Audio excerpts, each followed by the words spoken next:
Hello friends, welcome to this educational platform. आप सभी का आपके अपने इस यूट्यूब चैनल पे स्वागत है।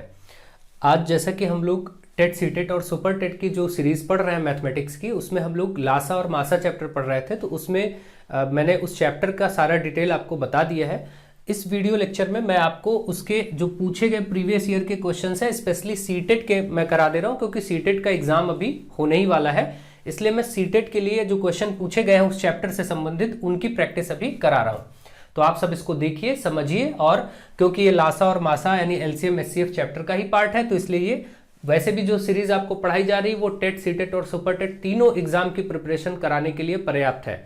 तो आप बहुत अच्छे से इस सीरीज का लाभ उठाइए, नोट्स बनाइए, सीखिए, पढ़िए। और जिन बच्चों का एग्जाम है अभी सीटेट का, उनको आप इसको सेंड करें, ठीक है, ज़्यादा से ज़्यादा उनको जोड़ें।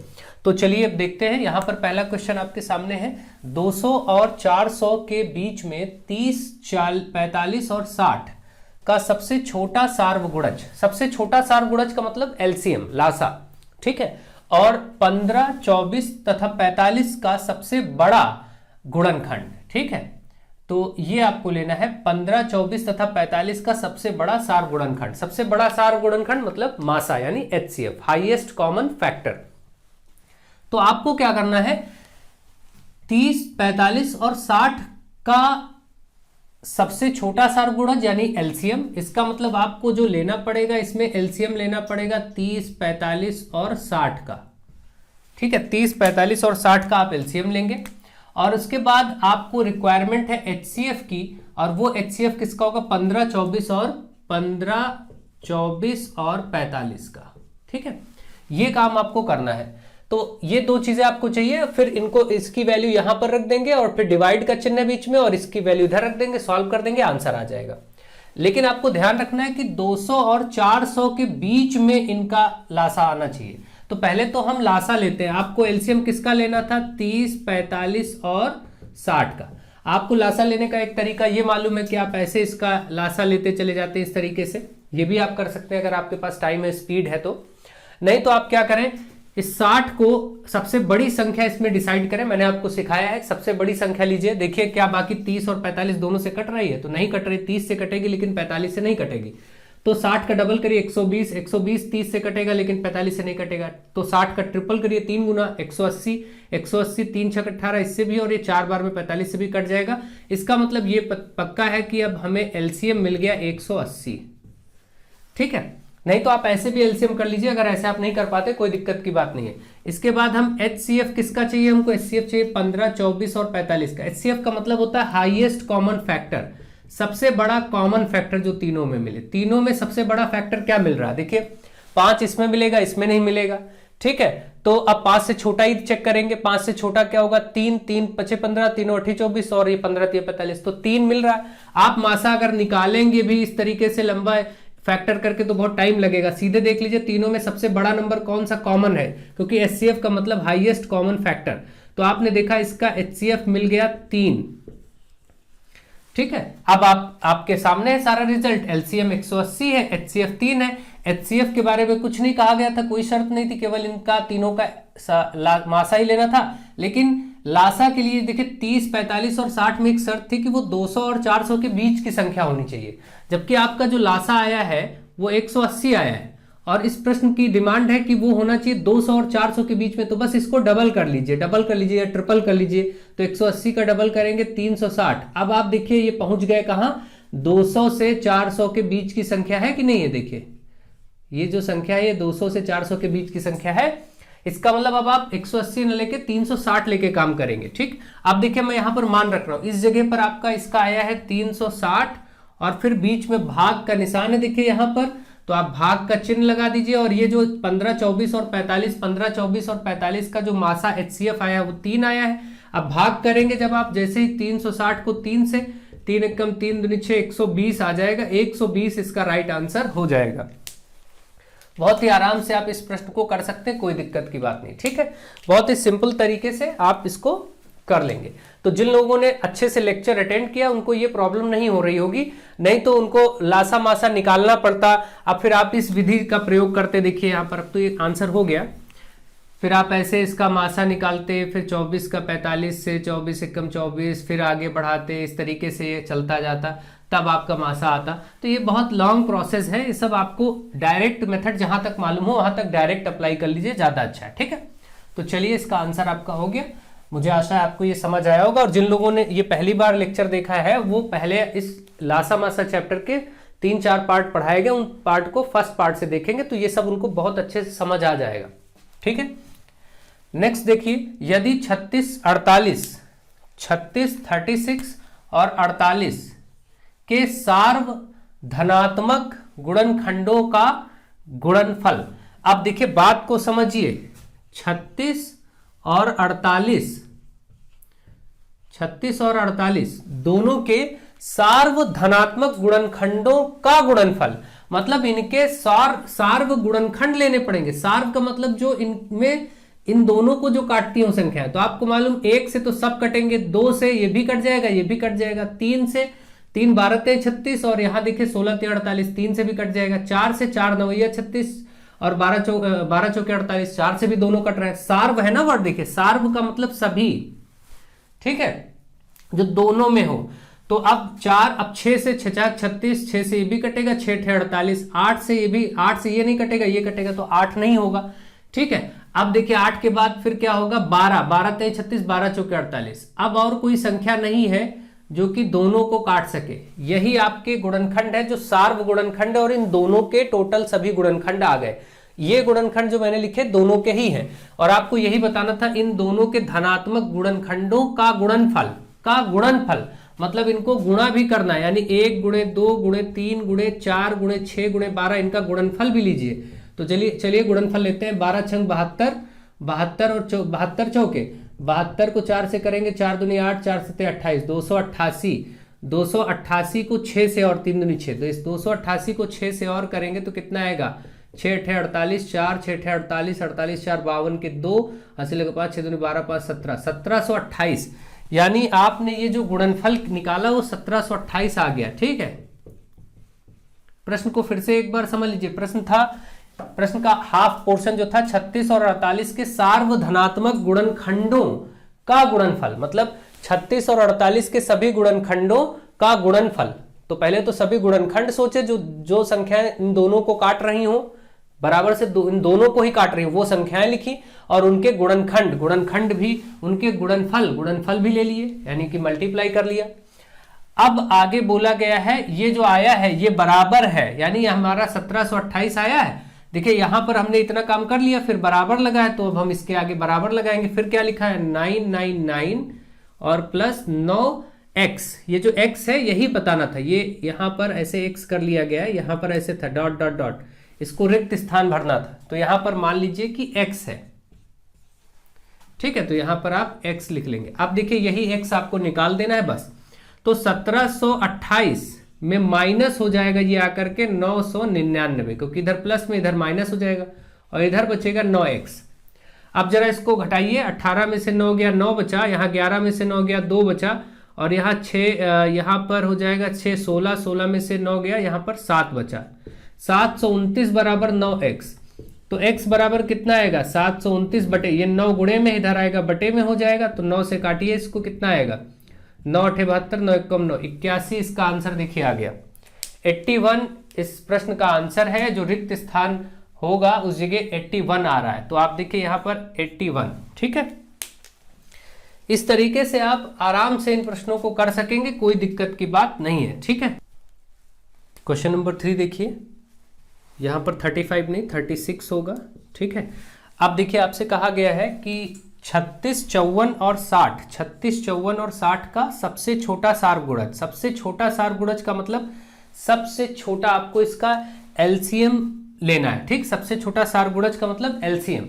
तो किसका एलसीएम, 36 54 और 60 का एलसीएम है ना, इसका आपको एलसीएम लेना, और जो एलसीएम आएगा उसको डिवाइड करना है। देखिए डिवाइड का चिन्ह है 90 से, बस यही जो आएगा फाइनल आंसर हो जाएगा। अब इसमें मैंने आपको एक तरीका बताया है कि आप चेक कर लें 60 को, इनका अगर आपको एलसीएम लेना है तो एक तो तरीका ये है, सीधा सीधा आप 36 54 और 60 का ऐसे एलसीएम लीजिए। ठीक है, तो 2 से देखिए 18 दूना 36, 27 दूना 54 होता है, 30 दूना 60 हो गया, 2 से फिर काटिए, 2 9 18, 27 और ये 15।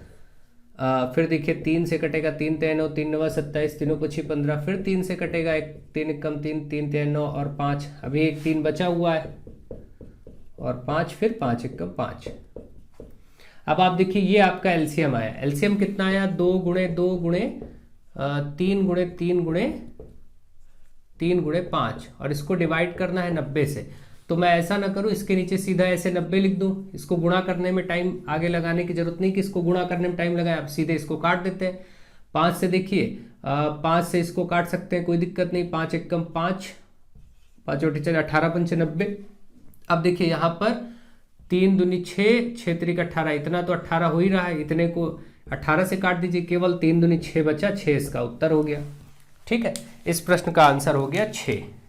इस तरीके से आप कर लेंगे आराम से, कोई दिक्कत की बात नहीं है। ठीक है, देखिए मैंने एलसीएम निकाला, लेकिन इसके फैक्टर्स यहाँ लिख दिए, उसको मल्टीप्लाई नहीं किया, तो मल्टीप्लाई करने में टाइम लग जाता है। ठीक है, तो इसलिए फैक्टर्स लिख के और सीधे डिवाइड बाई 90 कर दिया, हो गया काम। तो आप इसमें आराम से कर सकते हैं, कोई दिक्कत नहीं है। ठीक है, यहां पर देखिए जब ये फैक्टर बने थे तो ऐसे भी सोच सकते थे, 2 गुणे 2 गुणे 3 गुणे 3 गुणे 3 गुणे 5 आया था और डिवाइड में नीचे आया था 90, तो ऐसा भी कर सकते थे। इसमें 90 भी तो सीधा सीधा बनी रहा है भाई, 3 3 9 और 2 और 5 दूनी 10, 10 9 90, इतना खत्म कर दीजिए जो मैंने सर्कल किया, बाकी बच रहा है 2 और 3, तो 2 3 6, ऐसे उत्तर हो जाता। आपको जैसा उचित लगे, जैसा मौके पर माइंड में आए वैसा आप करें और फटाक से इसका आंसर कर लेंगे। तो मुझे आशा है ये आपको अच्छे से समझ में आ रहे होंगे क्वेश्चन। चलिए कुछ और प्रश्नों का अभ्यास कर लेते हैं। ऐसे ही प्रश्न रिपीटेड बार बार आपसे पूछे जा रहे हैं, तो आप इनका अभ्यास करिए, समझिए और सीखिए। चलिए और प्रश्न लेते हैं और उनको सॉल्व करते हैं। अब देखिए आपके सामने जो क्वेश्चन नंबर 4 है, इसमें क्या बोला गया है, 30 36 और 42, 30 36 और 42 के सबसे छोटे सार्वगुणज, सार्वगुणज मतलब एलसीएम, लीस्ट कॉमन मल्टीपल। ठीक है, मल्टीपल मतलब गुणज होता है हिंदी में, तो इसीलिए एलसीएम है। गुणज जहां हो आप समझ लीजिए वो मल्टीपल यानी एलसीएम, मल्टीपल का मतलब ही होता है गुणज हिंदी में। तो एलसीएम करना है और सबसे छोटा वर्ड है, इससे भी पता चल जाएगा आपको एलसीएम करना है, तथा सबसे बड़े सार्वगुणनखंड। देखिए इसमें सबसे बड़े हाईएस्ट कॉमन और गुणनखंड का मतलब फैक्टर एचसीएफ, सबसे बड़े, तो एचसीएफ लेना है, यानी कि इनका एलसीएम और इनका एचसीएफ का गुणनफल दोनों को बाद में मल्टीप्लाई करना है और जो आंसर आएगा वो बताना है। तो ठीक है, चलिए स्टार्ट करते हैं। देखिए 30 36 और 42, 30 36 और 42 ये 3 संख्या है, इनका एलसीएम फटाक से कर लीजिए। एलसीएम 2 से काटिए 15, 18 दूना 36 और 21 दूना 42, फिर 2 से काटिए आप, 2 9 18 और ये 21 ऐसे रहेगा। अब देखिए 3 से कटेगा, तीनों पची 15, 3 3 9, 3 7 21, फिर देखिए 3 से 3 1 कम 3 कट रहा है और 5 और 7, 5 1 कम 5 और 7 है, तो अब 7 1 कम 7 है ना। इस तरीके से आपका एलसीएम आ गया। एलसीएम कितना आया देखिए, ये गुणा करिए, 2 दूनी 4 ते 12, 12 12 ते 36, 36 और 36 गुणे 7, आप यहां ऐसे कर सकते हैं, 2 दूनी 4, 4 त्याई 12, 12 पंचे 60, 60 त्याई 180, 180 गुणे 7, बस इसको कर लीजिए, 7 8 56 6 5, 7 1 7 5 12, 1260। आप देख रहे हैं यहाँ आया 1260। ठीक है, एलसीएम आ गया 1260। अब इन्हीं का एचसीएफ 30 36 और 42 का एचसीएफ लिखिए। देखिए यहाँ पर हमने एलसीएम किया, यहाँ एचसीएफ कर लेते हैं। एचसीएफ मतलब हाईएस्ट कॉमन फैक्टर, इसको निकालने की जरूरत नहीं, सीधे सीधे देख लीजिए इनमें सबसे बड़ा कॉमन फैक्टर क्या है, सबसे बड़ा नंबर तीनों में कौन सा आ सकता है। देखिए 3 तो तीनों में आ जाएगा, 5 इसमें नहीं आएगा, इसमें आएगा, 5 चेक ही नहीं करना है। तो अब आप 6 देख लीजिए, 6 पंचे 30, 6 6 36, 6 7 42, ये तीनों में आ गया। 6 से बड़ा और कोई नंबर है जो सब में आए, 7 सब में आएगा नहीं, 8 आएगा नहीं, मतलब 6 ही आपको दिख रहा है। इसका मतलब एचसीएफ जो है इनका वो 6 हो गया, एचसीएफ 6 हो गया। आपको जो इस प्रश्न की डिमांड थी वो थी एलसीएम और एचसीएफ का गुणा, एलसीएम और एचसीएफ का गुणा निकालना था, मल्टीप्लाई। यही तो उसने कहा था, सबसे छोटे सार्वगुणज तथा सबसे बड़े सार्वगुणनखंड का गुणनफल, का गुणनफल, गुणनफल मतलब मल्टीप्लाई। अब गुणा कर दीजिए, हो गया 1260 को 6 से करिए, कितना आया 0, 6 4 36 के 6, 3 6 दूनी 12 3 15, 6 कम 6 1 7, 7560, 7560, 7560 देखिए यहाँ पर डी पार्ट में ऑप्शन है, ये सही हो गया, आपका आंसर हो गया। इस तरीके से ऐसे प्रश्नों को करना है, ठीक है। तो मुझे आशा है आपको ये समझ में आ रहा होगा कि अब देखिए क्वेश्चन नंबर 5 आपको क्या बता रहा है। क्वेश्चन नंबर 5 में करना है आपको 84 के सभी धनात्मक गुणनखंड, 84 के सभी धनात्मक गुणनखंडों का योगफल जो 7 के गुणज हो, जो 7 के गुणज हो। अब देखिए पहले तो 84 के सभी धनात्मक गुणनखंड आप करिए, तो 1 से कटेगा, 2 से कट जाएगा, देखिए 84, 3 से कटेगा, 4 से होगा, और 6 से अगर आप देखेंगे तो 6 से 14 छंग 84 होगा, 6 से भी कट जाएगा। और इसके बाद 7 से देखेंगे तो 12 सत्ते 84 होता है, 7 से भी कट जाएगा, ठीक है। और 7 के बाद फिर ये 12 से ही कटेगा, फिर 14 छंग 84 होता है, 14 से कटेगा, फिर 21 चौक 84, 21 से कट जाएगा। 21 के बाद देखिए 23 से देखिए क्या कटेगा, 23 से नहीं कटेगा। फिर 21 के बाद सीधा 28 से कटेगा, 3 8 24 और 3 6, ठीक है, 28 से कट जाएगा। अब 28 के बाद देखिए आपको मालूम है सीधे 42 दून 84, 42 से कटेगा, और 84 अपने आप से भी कटेगा। पहले तो ये सारे गुणनखंड आपको लिख लेने जिनसे जिनसे ये कट सकता है। इसके बाद बोला गया था इसमें जो 7 के गुणज हो, 7 के गुणज मतलब मल्टीपल हो, तो 7 के मल्टीपल देखिए 7 से शुरू करेंगे, 7 दूनी 14, 7 त्रिक 21, 7 चौक 28, 7 छंग 42 और 12 सत्ते 84, ये भी 7 से कट जाएगा। तो 7 के गुणज ये संख्या है, अब इनका योगफल बताना था बस। तो 7, 14, 21, 28 प्लस 42 और प्लस 84, इनका आपको योगफल बताना है। चलिए योगफल करते हैं। 7 4 11, 1 12, 12 8 20, 20 2 22, 4 26, 6 2 बचा, 2 1 3, 2 5, 2 7, 4 11, 11 और 8 19, 196, ठीक है। 196 इसका आंसर आ गया, जो कि सी पार्ट में आपको दिया गया है। सी पार्ट में 196 इसका आंसर हो जाएगा, ठीक है। तो इस प्रश्न में कुछ ज्यादा खास बात नहीं थी, आपको केवल सारे गुणनखंड सोचने थे, और सारे गुणनखंड सोचने के बाद आपको इस तरीके से उनका आंसर निकाल देना था, ठीक है। तो प्रश्न को समझिए, प्रश्न ने जो बोला है उस हिसाब से काम करिए, तो आपका आंसर आ जाएगा फटाफट। नेक्स्ट देखिए क्वेश्चन नंबर 6। क्वेश्चन नंबर 6 में क्या कहा गया है, 21 और 49 के बीच 7 के गुणजों का योग, ठीक है। 21 और 49 के बीच 7 के गुणज, किसके किसके बीच, 21 से 49 के बीच। तो सबसे पहले तो 21 से 49 के बीच 7 के गुणज आएंगे कौन से। 21 के बाद अगला आएगा 7 चौके 28, 7 25 35, 7 छंग 42, यही तो आएंगे। और फिर आगे निकल जाएगा 7 7 49। इन दोनों 21 और 49 के बीच की संख्याएं ये हैं जो 7 के गुणज है, मतलब 7 की मल्टीपल है, इनका योग। तो इनको जोड़ दीजिए ऐसे फटाक से, आप जोड़ करके जो भी आए। फिर आगे भाग का चिन्ह है तो भाग लगा दीजिए। फिर आगे का है 25 और 30 का सबसे बड़ा सार गुणनखंड, सबसे बड़ा मतलब हाईएस्ट कॉमन फैक्टर HCF, यानी कि इसके बाद आपको जो अगला काम करना है वो HCF लेना है। किसका HCF, यानी मासा किसका, 25 और 30 का। बस यही आप सॉल्व कर दीजिए, आंसर आ जाएगा इसका। इसको जरा जोड़िए, 8 5 13, 13 2 15, देखिए 5 2 7, 8 7 15 के 5, और फिर 2 1 3 3 6 4 10, 105। यहां से तो 105 आया, फिर भाग का चिन्ह है। अब बताइए 25 और 30 का मासा क्या होगा, सबसे बड़ा हाईएस्ट कॉमन फैक्टर। 25 और 30 जो दोनों को डिवाइड करे, ऐसा क्या संख्या जो हाईएस्ट संख्या बताइए, वो बड़ी से बड़ी संख्या बताइए जो 25 और 30 को काट सके, वही उसका मासा हो जाएगा। तो 5 50 25, 5 छक्का 30, इससे बड़ी तो कोई संख्या नहीं जो दोनों को काटे, तो 5 ही मिला। तो 105 डिवाइडेड बाई 5, 5 दूनी 10, 21 पंजे 105 होता है, उत्तर हो गया 21। इस तरीके से आप देखेंगे इसका आंसर हो जाएगा 21A पार्ट। तो आप ध्यान से करेंगे तो ऐसे प्रश्न आप बहुत आसानी से कर सकेंगे। तो मुझे आशा है आपको ये वीडियो लेक्चर बहुत पसंद आ रहा होगा। आप सब अपने फ्रेंड्स में इसको ज़्यादा से ज़्यादा शेयर करिए, और आपको रेगुलर रोज शाम 7 बजे ये क्लास मिलती रहेगी। आप इसका लाभ उठाएं। Thank you to all of you.